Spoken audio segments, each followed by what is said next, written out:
நீங்கள் பார்த்துக் கொண்டிருப்பது உங்கள் விஜய். தமிழ் தொலைக்காட்சி வரலாற்றிலேயே இதுவரைக்கும் இந்த மாதிரி நிகழ்ச்சி யாரும் பண்ணது கிடையாது. ஒரு பிரபலத்தோட இன்டர்வியூ, சரியா, பிரபலத்தோட பேட்டி, அதை பார்ப்போமா? அந்த பிரபலம் யாருன்னு உங்களுக்கு தெரியுமா? தெரியுமா? காட்டினா தானே தெரியும். வாங்க தம்பி, அல்டிமேட்டு.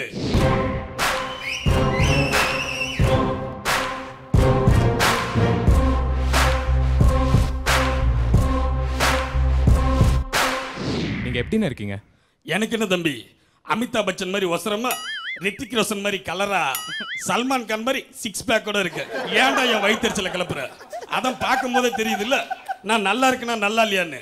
தெரியுதுண்ணே, நல்லாவே இல்லைண்ணே. தம்பி, என்ன மாதிரி பசங்களை பார்த்தா நல்லா இருக்க மாட்டோம், பார்க்க தான் நல்லா இருக்கும்.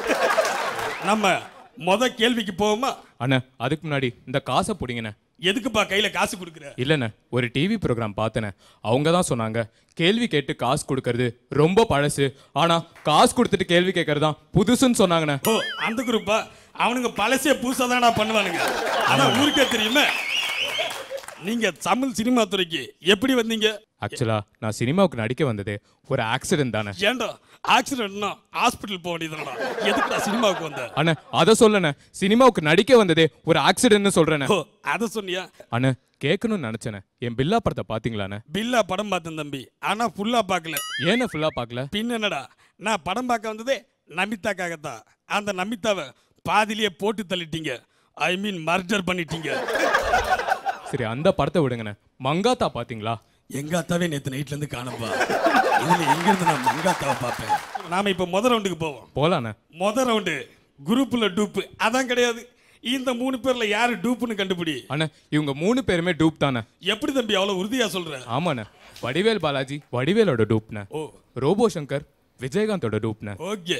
சேது சார் விஎஸ் ராகவனோட டூப்ண்ணே. பரவாயில்ல தம்பி, எவ்வளவு கரெக்டா சொன்ன. இதுக்காகவே இந்த ரவுண்ட்ல உனக்கு ஒரு 700 மார்க் தரேன். சரி, நாம அடுத்த ரவுண்டுக்கு போவோம். ஓகேண்ணே. ரெண்டாவது ரவுண்டு சிரிச்சா போச்சு, அதான் கிடையாது. இப்போ நான் பண்ண போறது ஸ்டாண்ட் அப் காமெடி. பண்ணுங்கண்ணே. நீங்க சிரிக்காம இருக்கணும். Okay. Your time starts now. ஓகேண்ணே. இந்த மாதிரி தான் பார்த்தீங்கன்னா நகைச்சுவைங்கிறது சின்ன பசங்க கிட்ட இருக்கும். இந்த மாதிரி தான் பார்த்தீங்கன்னா நகைச்சுவைன்றது பெரிய பசங்க கிட்ட கூட இருக்கு. இந்த மாதிரி தான் பார்த்தீங்கன்னா நகைச்சுவைன்றது எங்க பெரியப்பா கிட்ட இருக்கு. இந்த மாதிரி தான் பார்த்தீங்கன்னா நகைச்சுவைன்றது எங்க சித்தி கிட்ட இருக்கு. இந்த மாதிரி தான் பார்த்தீங்கன்னா நகைச்சுவைன்றது எங்க தாத்தா கிட்ட இருக்கு. இந்த மாதிரி தான் பார்த்தீங்கன்னா நகைச்சுவைன்றது எங்க ஆயா கிட்ட இருக்கு. யாரு கண்டா நகைச்சுவைன்றது இவங்க 3 பேர் கிட்ட கூட இருந்தா இருக்கலாம். அது மட்டும் இல்ல, என்ன தம்பி சிரிக்கவே மாட்டேங்கிறீங்க? சரி தம்பி, உங்க டைம் முடிஞ்சிருச்சு. இப்போ நீங்க அண்ணா, சத்தியமா சொல்றேண்ணே, என்னால கண்ட்ரோலே பண்ண முடியலண்ணே. ஆக்சுவலா எனக்கு சிரிப்பு வந்ததுண்ணே, ஆனா நீங்க சிரிக்கூடாதுன்னு சொன்ன ஒரே காரணத்துக்காக தானே சிரிக்காம இருந்தேன். சத்தியமா சொல்றேண்ணே, மைண்ட் ப்ளோயிங் பெர்ஃபார்மன்ஸ்ண்ணே. அண்ணா, ஆசம்ண்ணே. ஏண்டா சாவு வீட்டில் போயிட்டு கை கட்டி வேடிக்கை பார்த்துட்டு கருமாதி வீட்டில் போயிட்டு ஒப்பாரி வைக்கிற மாதிரி காமெடி பண்ணும்போது சிரிக்காம காமெடி பண்ணி 1 hour கழிச்சு சிரிக்கிறீங்க, உனக்கு மனசாட்சி இல்ல? அண்ணா, சாதாரணமா இது இதுல வர செலிபிரிட்டிஸ்லாம் இப்படி தானே பண்ணுவாங்க. அதுவும் கரெக்டு தான். ஆனா இவங்க 3 பேர் அப்படி பண்ண மாட்டாங்கன்னு எனக்கு தெரியும். ஏன்னா இவங்க 2 பேர் காமெடி பண்றப்ப நம்ம சிரிக்கணும்ல, கண்டிப்பா சிரிப்பாங்க. அதுவும் கரெக்ட் தானே, நீ கவலைப்படாத. சரி, ஓகே, நாம அடுத்த ரவுண்டுக்கு போவோமா? ஓகேண்ணே. இந்த ரவுண்டு ரொம்ப இக்கட்டான ரவுண்டு. உன்னை நிறைய கேள்வி கேட்க போறேன். அந்த கேள்விக்கு ஒழுங்கா நீ பதில் சொல்லணும். கண்டிப்பாண்ணே. சரி, நீ நடிச்ச முதல் படம் எது? நான் படத்துல எல்லாம் நடிக்கலண்ணே. ஒரு 10 படத்துக்கு அப்புறம் தான் ஏதோ சுமாரா நடிக்க ஆரம்பிச்சேண்ணே. பரவாயில்லையா, நீ என்ன மாதிரி தானா? சரி, ஓகே. உங்களுக்கு பிடிச்ச ஹீரோ யாரு? தமிழ்நாட்டில் எனக்கு பிடிச்ச ஹீரோனா மெரினா படத்தில் நடித்த சிவகார்த்திகேயனை பிடிக்கணும். ஏய், மெரினா பீச்சில் சிவகார்த்திகேயன் நடந்தான்னு சொல்லு, நடிச்சான்னா அடிச்சு பல்லுகளெல்லாம் உடைச்சிடும். அடுத்த கேள்வி. அப்படிவா வலிக்கு?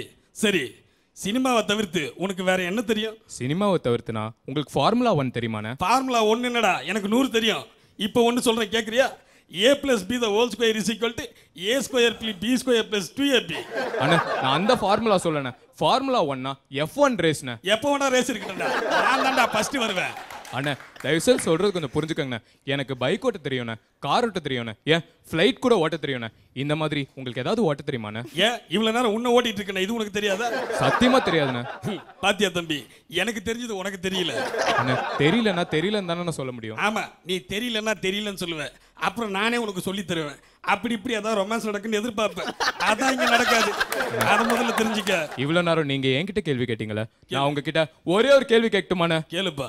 உங்களோட ஹாபிஸ பத்தி கொஞ்சம் சொல்லுங்க. என்னோட ஆபீஸ பத்தி சொல்லணும்னா அது 1500 ஸ்கொயர் ஃபீட், 2 பெட்ரூம், ஒரு கிச்சன் ரூம், ஒரு குளியல் ரூம், அது மட்டும் இல்ல ஒரு பெரிய வராண்டா, மொத்தம் 2.25 கிரவுண்டுடா. அண்ணா தயவு செய்து புரிஞ்சுக்கங்கண்ணே, உங்க ஆபீஸ பத்தி கேட்கலண்ணே, ஹாபிஸ பத்தி கேட்டேனே. ஹாபிஸ்னா உங்க பொழுதுபோக்கு என்னன்னு கேட்டேனே. இப்போ என் பொழுதே ஆபீஸ்ல தான்ப்பா போய்கிட்டு இருக்கு. ஓகேண்ணே. அண்ணா நிகழ்ச்சி முடியும் போது பாட்டுலாம் போட்டு டான்ஸ்லாம் ஆடுவாங்களேண்ணே. அது டான்ஸ் ஆட தெரிஞ்சவனுக்குடா, நமக்கு கிடையாதுடா. போலாமா? போலாம். வரட்டுமா?